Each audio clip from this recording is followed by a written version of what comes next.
नमस्कार मंडळी, नमस्कार. माझे नाव चंचल नित्य सराटे. मी आता 5वी मध्ये शिकते. मी आज तुम्हाला स्वातंत्र्याबद्दल 2 शब्द सांगणार आहे. ते तुम्ही शांतपणे ऐकून घ्यावे. आज मी तुमच्या समोर नाटक छटा सादर करणार आहे. अहो, आज आपल्या देशाचा स्वातंत्र्य दिन. स्वातंत्र्य मिळाले कोणाला? तुम्हाला मोठ्यांना, आम्हाला लहानांना कोठे मिळाले? मला स्वातंत्र्य खूप वाटाय की पावसात भिजावं, चिखलात लोळावं, पण मम्मी म्हणते एक आते आधी पहिले वराते.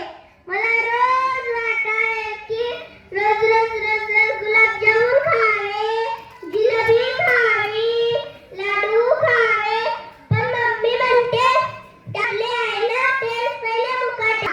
मला रोज वाटाय की फोनवर मस्त गेम खेळावे, मोबाईल पाहावा, सेल्फी काढावी, पण मम्मी म्हणते अजून तू लहानचीच आहे. पण आई बाबा मस्त मोबाईल पाहायचे. आता तुम्ही सांगा मंडळी, मिळाले का आम्हाला स्वातंत्र्य? नाही ना. मग ज्या दिवशी आम्हाला मनासारखं खायला मिळेल, मनासारखं